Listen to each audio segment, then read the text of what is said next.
प्रस्तुत है मुंशी प्रेमचंद जी के द्वारा लिखी हुई कहानी सौभाग्य के कोड़े।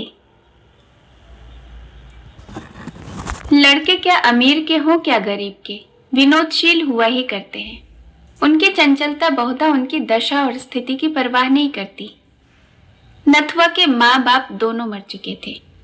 अनाथों की भांति वह राय भोलानाथ के द्वार पर पड़ा रहता था। राय साहब दयाशील पुरुष थे। कभी कभी एकाध पैसे दे देते। खाने को भी घर में इतना जूठा बचता था कि ऐसे ऐसे कई अनाथ खा सकते थे। पहनने को भी उनके लड़कों के उतारे मिल जाते थे। इसलिए नथुआ अनाथ होने पर भी दुखी नहीं था। राय साहब ने उसे एक ईसाई के पंजे से छुड़ाया। इन्हें इसकी परवाह न हुई कि मिशन में उसकी अच्छी शिक्षा होगी, आराम से रहेगा। उन्हें यह मंजूर था कि वह हिंदू रहे। अपने घर के जूठे भोजन को वह मिशन के भोजन से कहीं अधिक पवित्र समझते थे। उनके कमरों की सफाई मिशन की पाठशाला की पढ़ाई से कहीं बढ़कर थी।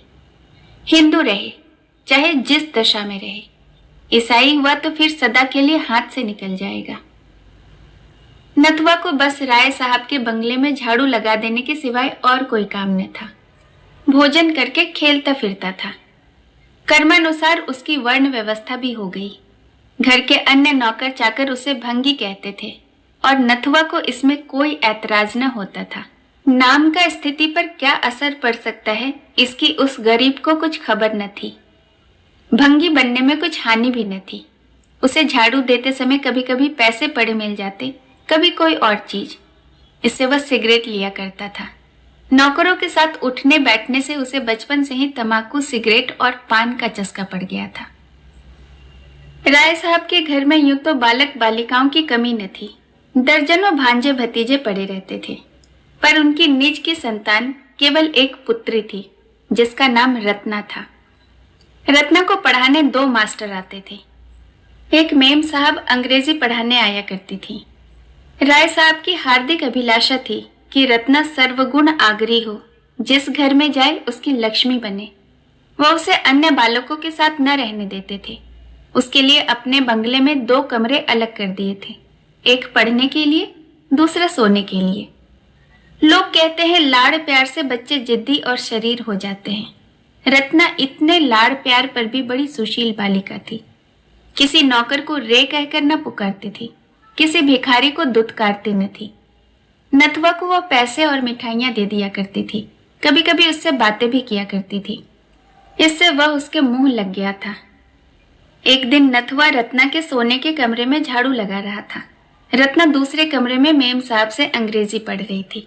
नथुआ की शामत जो आई तो झाड़ू लगाते लगाते उसके मन में इच्छा हुई कि रत्ना के पलंग पर सोऊं। कैसी उजली चादर बिछी हुई है, गद्दा कितना नरम और मोटा है, कैसा सुंदर दुशाला है। रत्ना इस गद्दे पर कितने आराम से सोती है, जैसे चिड़िया के बच्चे घोंसले में। तभी तो रत्ना के हाथ इतने गोरे और कोमल हैं। मालूम होता है देह में रुई भरी हुई है।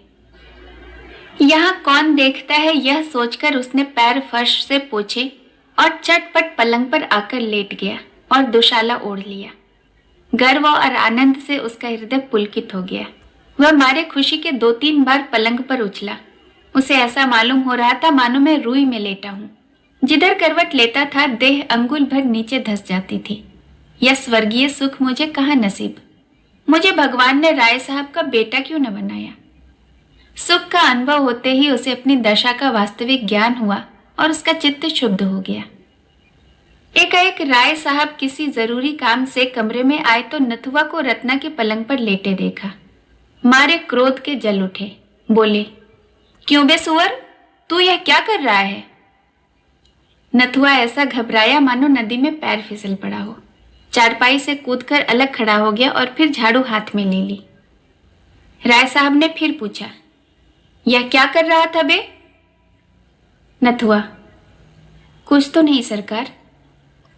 राय साहब, अब तेरी इतनी हिम्मत हो गई कि रत्ना की चारपाई पर सोए? नमक हराम कहीं का, लाना मेरा हंटर। हंटर मंगवाकर राय साहब ने नथुआ को खूब पीटा। बेचारा हाथ जोड़ता था, पैरों पड़ता था, मगर राय साहब का क्रोध शांत होने का नाम न लेता। सब नौकर जमा हो गए और नथुआ के जले पर नमक छिड़कने लगे। राय साहब का क्रोध और भी बढ़ा। हंटर हाथ से फेंक कर ठोकरों से मारने लगे। रत्ना ने यह रोना सुना तो दौड़ी हुई आई और समाचार सुनकर बोली, दादाजी बेचारा मर जाएगा, अब इस पर दया कीजिए। राय साहब, मर जाएगा तो उठवाकर फेंकवा दूंगा, इस बदमाशी की सजा तो मिल जाएगी। रत्ना, मेरी ही चारपाई थी, मैं उसे क्षमा करती हूं। राय साहब, जरा देखो तो अपनी चारपाई की गत, पाजी के बदन की मैल से भर गई होगी। भला इसे सूझी क्या? क्यों बे, तुझे सूझी क्या? यह कहकर राय साहब फिर लपके, मगर नथुआ आकर रत्ना के पीछे दुबक गया। इसके सिवाय कहीं और शरण न थी। रत्ना ने रोक कर कहा, दादाजी, मेरे कहने से अब इसका अपराध क्षमा कर दीजिए। राय साहब, क्या कहती हो रत्ना? ऐसे अपराधी कहीं क्षमा किए जाते हैं? खैर, तुम्हारे कहने से छोड़ देता हूं, नहीं तो आज इसकी जान लेकर छोड़ता। सुन बे नथुआ, अपना भला चाहता है तो यहां फिर ना आना, इसी दम निकल जा, सुअर नालायक। नथुआ प्राण छोड़कर भागा, पीछे फिरकर न देखा। सड़क पर पहुंचकर वह खड़ा हो गया। यहां राय साहब उसका कुछ नहीं कर सकते थे। यहां सब लोग उनकी मुंह देखी तो न कहेंगे, कोई तो कहेगा कि लड़का था, भूल ही हो गई तो क्या प्राण ले लीजिएगा। यहां मारे तो देखूं, गाली देकर भागूंगा, फिर मुझे कौन पा सकता है। इस विचार से उसकी हिम्मत बंधी। बंगले की तरफ मुंह करके जोर से बोला, यहां आओ तो देखें। और फिर भागा कि कहीं राय साहब ने सुन न लिया हो। नथुआ थोड़ी ही दूर गया था कि रत्ना की मेम साहिबा अपने टमटम पर सवार आती हुई दिखाई दी। उसने समझा शायद मुझे पकड़ने आ रही हैं, फिर भागा, किंतु जब पैरों में दौड़ने की शक्ति न रही तो खड़ा हो गया। उसके मन ने कहा, वह मेरा क्या कर लेंगी, मैंने उनका थोड़े ही कुछ बिगाड़ा है। एक क्षण में मेम साहिबा आ पहुंची और टमटम रोक कर बोली, नाथू, कहां जा रहे हो? नथुआ, कहीं नहीं। मेम, राय साहब के यहां फिर जाएगा तो वह मारेंगे, क्यों नहीं मेरे साथ चलता? मिशन में आराम से रह, आदमी हो जाएगा।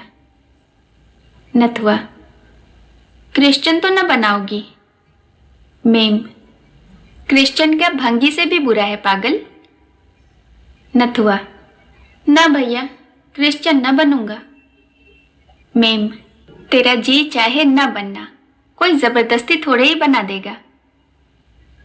नथुआ थोड़ी देर तक टमटम के साथ चला, पर उसके मन में संशय बना हुआ था। सहसा वह रुक गया। मेम साहिबा ने पूछा, क्यों, चलता क्यों नहीं?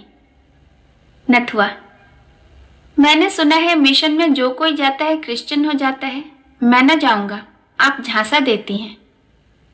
मेम, अरे पागल, वहां तुझे पढ़ाया जाएगा, किसी की चाकरी नहीं करनी पड़ेगी, शाम को खेलने को छुट्टी मिलेगी, कोट पतलून पहनने को मिलेगी, चल के 2-4 दिन देख तो ले। नथुआ ने इस प्रलोभन का कोई उत्तर न दिया, एक गली से होकर भागा। जब टमटम दूर निकल गया तो वह निश्चिंत होकर सोचने लगा, जाऊं, कहीं कोई सिपाही पकड़कर थाने न ले जाए। मेरी बिरादरी के लोग तो वहां रहते ही हैं, क्या वह मुझे अपने घर में नहीं रखेंगे? कौन बैठकर खाऊंगा, काम तो करूंगा, बस कोई पीठ पर रहना चाहिए। आज मेरी पीठ पर कोई होता तो मजाल थी कि राय साहब मुझे यूं मारते। सारी बिरादरी जमा हो जाती, घेर लेती, घर की सफाई बंद हो जाती, कोई द्वार पर झाड़ू तक न लगाता, सारी राय साहबी निकल जाती। यह निश्चय करके वह घूमता फिरता भंगियों के मोहल्ले में पहुंचा। शाम हो गई थी। कई भंगी एक पेड़ के नीचे चटाइयों पर बैठे शहनाई और तबला बजा रहे थे। वह नित्य इसका अभ्यास करते थे, यह उनकी जीविका थी। ज्ञान विद्या की यहाँ जितनी छीछालेदार हुई है, उतनी कहीं और न हुई होगी। नथुआ जाकर वहां खड़ा हो गया। उसे बहुत ध्यान से सुनते देखकर एक भंगी ने पूछा, कुछ गाता है? नथुआ, अभी तो नहीं गाता, पर सिखा दोगे तो गाने लगूंगा। भंगी, बहाना मत कर, बैठ, कुछ गाकर सुना, मालूम तो हो कि तेरे गला भी है या नहीं। गला ही न होगा तो कोई क्या सिखाएगा।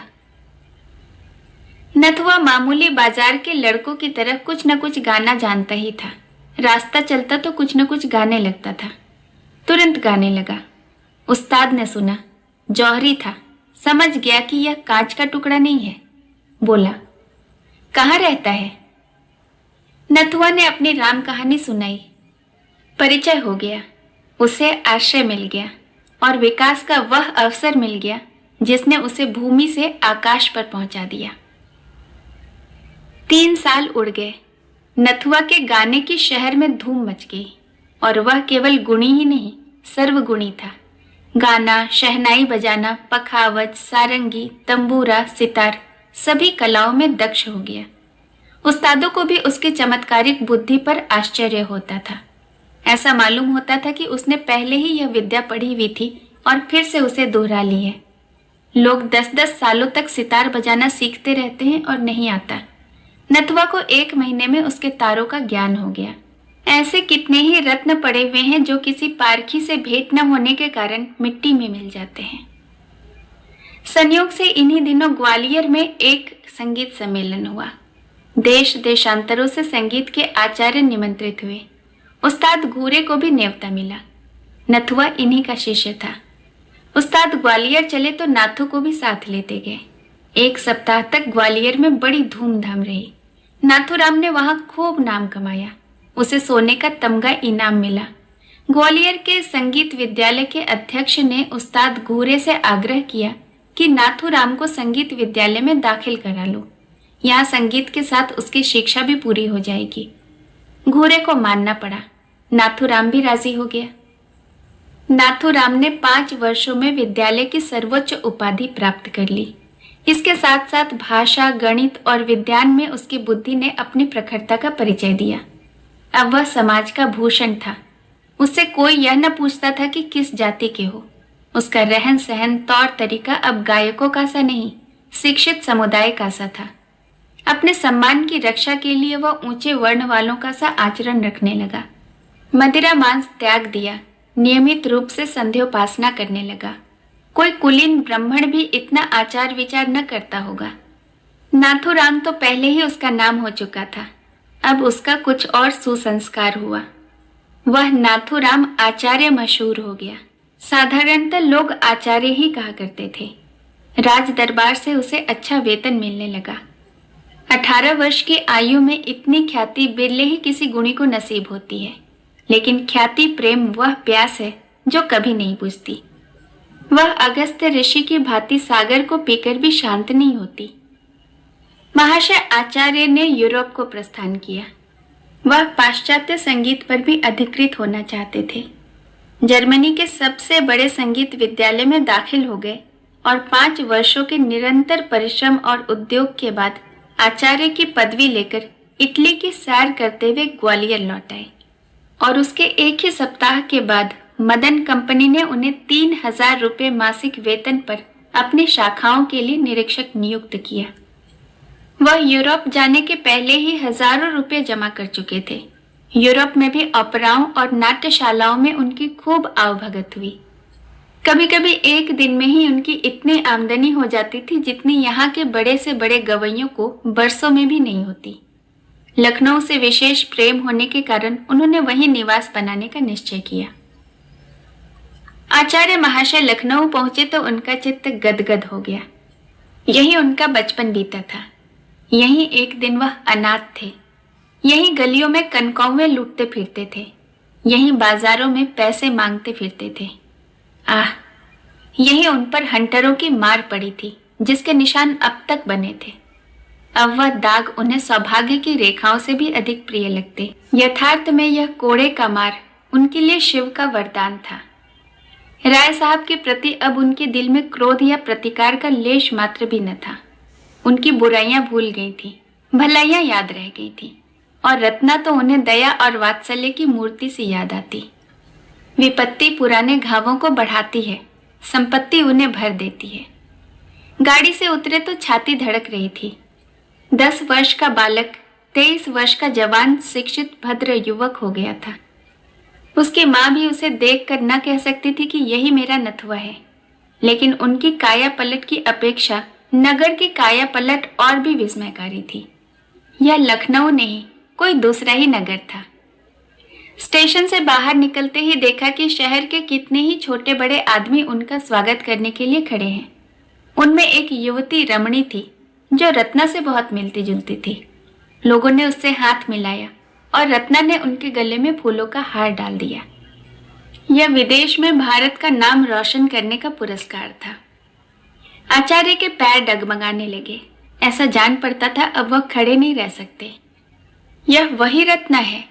भोली भाली बालिका ने सौंदर्य, लज्जा, गर्व और विनय की देवी का रूप धारण कर लिया है। उनकी हिम्मत न पड़ी कि रत्ना की तरफ सीधी आंखों से देख सके। लोगों से हाथ मिलाने के बाद वह उस बंगले में आए जो उनके लिए पहले से ही सजाया गया था। उसको देखकर वे चौंक पड़े। यह वही बंगला था जहां रत्ना के साथ वह खेलते थे। सामान भी वही था, वही तस्वीरें, वही कुर्सियां और मेजें, वही शीशे के आलत, यहाँ तक कि फर्श भी वही था। उसके अंदर कदम रखते हुए आचार्य महाशय के हृदय में कुछ वही भाव जागृत हो रहे थे जो किसी देवता के मंदिर में जाकर धर्मपरायण हिंदू के हृदय में होते हैं। वह रत्ना के शयनगार में पहुंचे तो उनके हृदय में ऐसी ऐंठन हुई कि आंसू बहने लगे। यह वही पलंग है, वही बिस्तर, वही फर्श। उन्होंने अधीर होकर पूछा, यह किसका बंगला है? कंपनी का मैनेजर साथ था। बोला, एक राय भोलानाथ है, उन्हीं का है। आचार्य, राय साहब कहाँ गए? मैनेजर, खुदा जाने कहाँ चले गए। यह बंगला कर्ज की इल्लत में नीलाम हो रहा था। मैंने देखा हमारे थिएटर के करीब है। अधिकारियों से खतो किताबत की और इसे कंपनी के नाम खरीद लिया। 40,000 में यह बंगला सामान समेत ले लिया। आचार्य, मुफ्त मिल गया? तुम्हें राय साहब की कुछ खबर नहीं? मैनेजर, सुना था कि कहीं तीर्थ करने गए थे, पता नहीं लौटे या नहीं। आचार्य महाशय जब शाम को सावधान होकर बैठे तो एक आदमी से पूछा, क्यों जी, उस्ताद घूरे का भी हाल जानते हो? उनका नाम बहुत सुना है।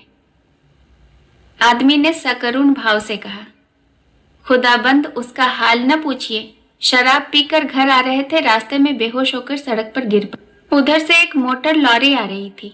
ड्राइवर ने देखा नहीं, लॉरी उनके ऊपर से निकल गई। सुबह को लाश मिली। खुदाबंद अपने फन में एक था। अब उसकी मौत से लखनऊ वीराना हो गया है।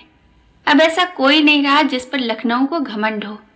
नथुआ नाम के एक लड़के को उन्होंने कुछ सिखाया था और उससे हम लोगों को कुछ उम्मीद थी कि उस्ताद का नाम जिंदा रखेगा, पर वह यहां से ग्वालियर चला गया, फिर पता नहीं कहां चला गया। आचार्य महाशय के प्राण सूखे जाते थे कि अब बात खुली तब बात खुली। दम रुका हुआ था, जैसे कोई तलवार लिए सिर पर खड़ा हो। बारे कुशल हुई कि घड़ा चोट खाकर भी बच गया। आचार्य महाशय उस घर में रहते थे, किंतु उसी तरह जैसे कोई नई बहू अपने ससुराल में रहे। उनके हृदय से पुराने संस्कार न मिटते थे। उनकी आत्मा इस यथार्थ को स्वीकार न करती थी कि अब यह घर मेरा है। वह जोर से हंसते तो सहसा चौंक पड़ते थे। मित्रगण आकर शोर मचाते तो उन्हें एक अज्ञात शंका होती थी। पढ़ने लिखने के कमरे में शायद वह सोते तो उन्हें रात भर नींद न आती थी। यह ख्याल दिल में जमा हुआ था कि यह पढ़ने लिखने का कमरा है। बहुत अच्छा होने पर भी वह पुराने सामान को बदल न सकते थे और रत्ना के शयनगार को तो उन्होंने कभी फिर खोला ही नहीं। वह ज्यों का त्यों बंद पड़ा रहता था। उसके अंदर जाते हुए उनके पैर थरथराने लगते थे। उस पलंग पर सोने का ध्यान ही उन्हें नहीं आया। लखनऊ में कई बार उन्होंने विश्वविद्यालय में अपने संगीत नैपुण्य का चमत्कार दिखाया। किसी राजा रईस के घर अब वह गाने न जाते थे, चाहे कोई उन्हें लाखों रुपए ही क्यों न दे दे। यह उनका प्रण था। लोग उनका अलौकिक गान सुनकर अलौकिक आनंद उठाते थे। एक दिन प्रातःकाल आचार्य महाशय संध्या से उठे थे कि राय भोलानाथ उनसे मिलने आए। रत्ना भी उनके साथ थी। आचार्य महाशय पर रौब छा गया। बड़े बड़े यूरोपीय थिएटरों में भी उनका हृदय इतना भयभीत न हुआ था। उन्होंने जमीन तक झुककर राय साहब को सलाम किया।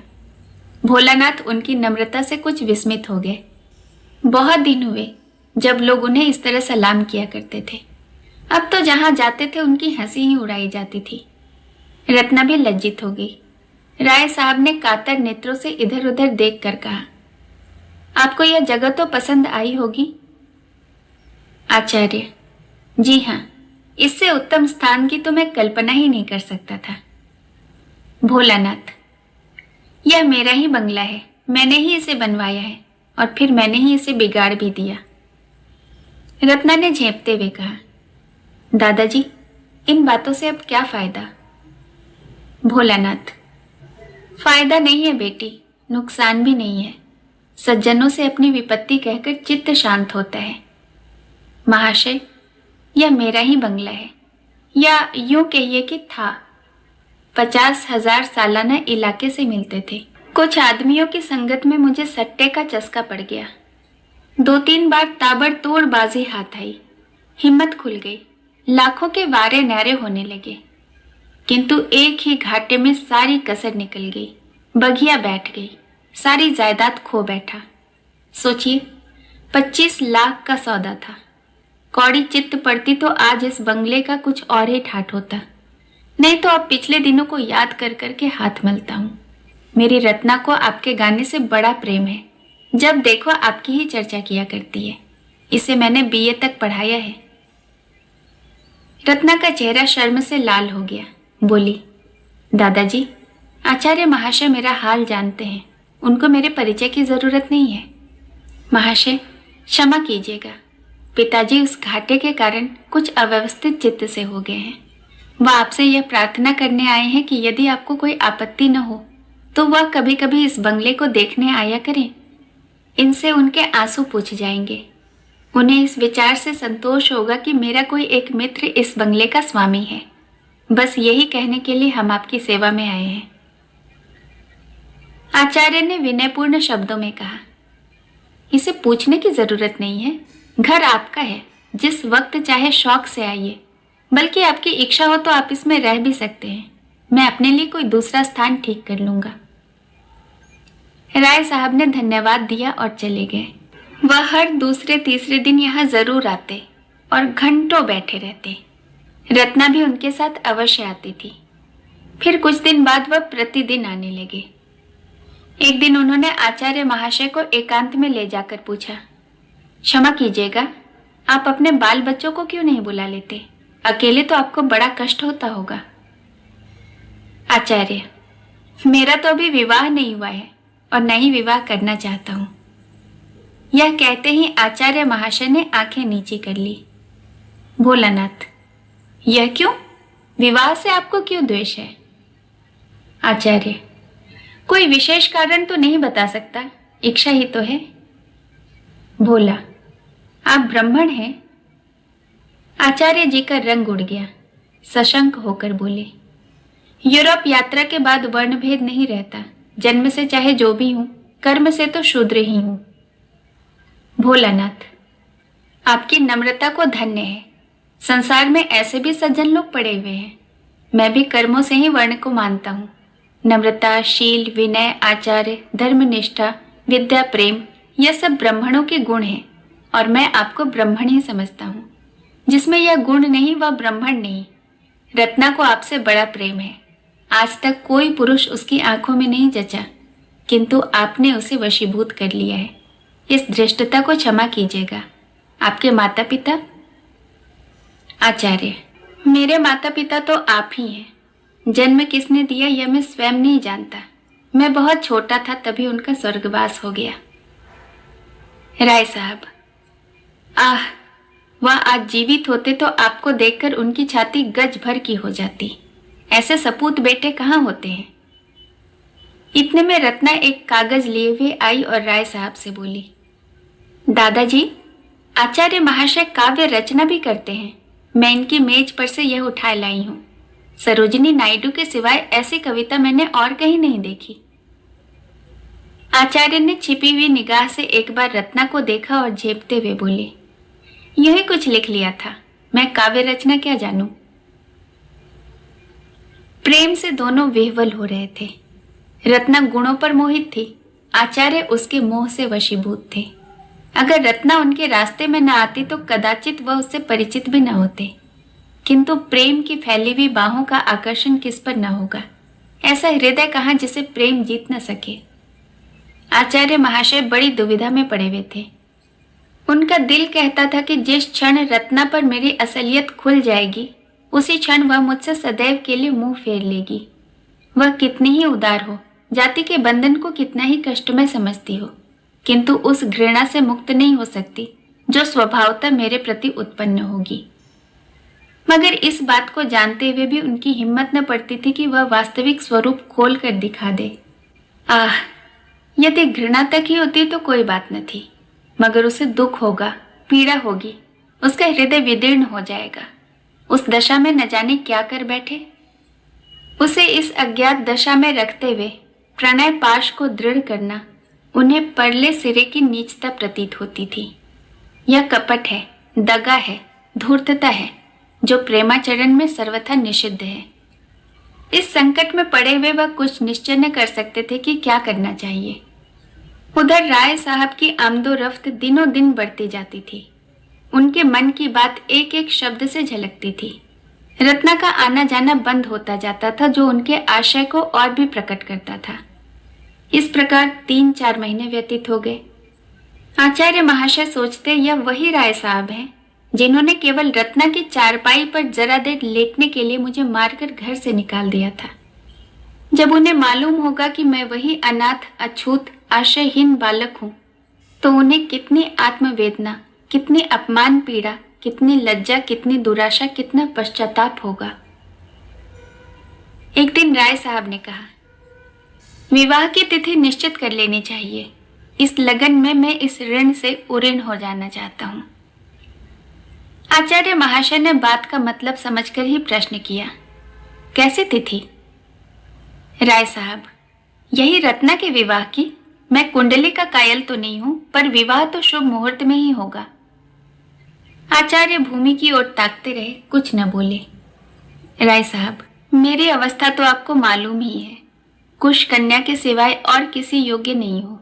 रत्ना के सिवा और कौन है जिसके लिए उठा रखता? आचार्य महाशय विचारों में मग्न थे। राय साहब, रत्ना को आप स्वयं भी जानते हैं। आपसे उसकी प्रशंसा करना व्यर्थ है। वह अच्छी है या बुरी, उसे आपको स्वीकार करना ही पड़ेगा। आचार्य महाशय की आंखों से आंसू बह रहे थे। राय साहब, मुझे पूरा विश्वास है कि आपको ईश्वर ने उसी के लिए यहाँ भेजा है। मेरे ईश्वर से यही याचना है कि तुम दोनों का जीवन सुख से कटे। मेरे लिए इससे ज्यादा खुशी की बात और कोई नहीं हो सकती। इस कर्तव्य से मुक्त होकर इरादा है कि कुछ दिन भगवान का भजन करूं। गौण रूप से आप ही उस फल के अधिकारी होंगे। आचार्य ने अवरुद्ध कंठ से कहा, महाशय, आप मेरे पिता के तुल्य हैं, पर मैं इस योग्य कदापि नहीं हूं। राय साहब ने उन्हें गले लगाते हुए कहा, बेटा, तुम सर्वगुण संपन्न हो, तुम समाज के भूषण हो। मेरे लिए यह महान गौरव की बात है कि तुम जैसा दामाद पाऊं। मैं आज तिथि आदि ठीक करके कल आपको सूचना दूंगा। यह कहकर राय साहब उठ खड़े हुए। आचार्य कुछ कहना चाहते थे, पर मौका न मिला, या यूं कहें कि हिम्मत न पड़ी। इतना मनोबल न था, घृणा सहन करने की शक्ति न थी। विवाह हुए महीना भर हो गया। रत्ना के आने से पतिगृह उजाला हो गया है और पति हृदय पवित्र। सागर में कमल खिल गया। रात का समय था। आचार्य महाशय भोजन करके लेटे हुए थे, उसी पलंग पर जिसने किसी दिन उन्हें घर से निकलवाया था, जिसने उनके भाग्य चक्र को परिवर्तित कर दिया था। महीना भर से वह अवसर ढूंढ रहे थे कि वह रहस्य रत्ना को बतला दूं। उनके संस्कारों से दबा हुआ हृदय यह मानता ही नहीं था कि मेरा सौभाग्य मेरे गुणों का ही अनुग्रह है। वह अपने रुपये को भट्ठी में पिघलाकर उसका मूल्य जानने की चेष्टा कर रहे हैं, किंतु अवसर नहीं मिलता। रत्ना ज्यों ही सामने आ जाती है, वह मंत्र मुग्ध से हो जाते हैं। बाग में रोने कौन जाता है? रोने के लिए तो अंधेरी कोठरी चाहिए। इतने में रत्ना मुस्कुराते हुए कमरे में आई। दीपक की ज्योति मंद पड़ गई थी। आचार्य ने मुस्कुराकर कहा, अब चिराग गुल कर दूं ना? रत्ना बोली। क्यों, क्या मुझसे शर्म आती है? हाँ, वास्तव में शर्म आती है। रत्ना, इसीलिए कि मैंने तुम्हें जीत लिया? आचार्य, नहीं, इसीलिए कि मैंने तुम्हें धोखा दिया। रत्ना, तुम में धोखा देने जैसी शक्ति नहीं है। आचार्य, तुम नहीं जानती रत्ना, मैंने तुम्हें बहुत बड़ा धोखा दिया है। रत्ना, सब जानती हूं। आचार्य, जानती हो मैं कौन हूं? रत्ना, खूब जानती हूं, बहुत दिनों से जानती हूं। जब हम दोनों इसी बगीचे में खेला करते थे, मैं तुमको मारती थी और तुम रोते थे। मैं तुमको अपनी झूठी मिठाइयां देती थी और तुम दौड़ कर ले लेते थे। तभी से मुझे तुमसे प्रेम हो गया था। हाँ, तब वह दया के रूप में व्यक्त होता था। आचार्य ने चकित होकर कहा, रत्ना, यह जानकर भी तुमने?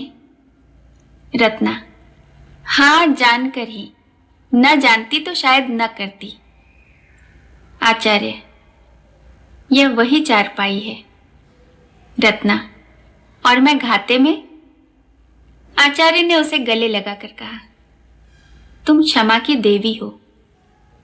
रत्ना ने उत्तर दिया, मैं तुम्हारी चेरी हूं। आचार्य, राय साहब भी जानते हैं? रत्ना, नहीं, उन्हें नहीं मालूम। उनसे भूल कर भी न कहना, नहीं तो वह आत्मघात कर लेंगे। आचार्य, वह कोड़े अभी तक याद हैं? रत्ना, अब पिताजी के पास उसका प्रायश्चित करने के लिए कुछ नहीं रह गया है। क्या अभी तुम्हें संतोष नहीं हुआ? कहानी सुनने के लिए आपका बहुत बहुत धन्यवाद। कहानी अच्छी लगी हो तो इसे एक लाइक और इस चैनल को सब्सक्राइब जरूर करें। फिर मिलूंगी एक नई कहानी के साथ। धन्यवाद।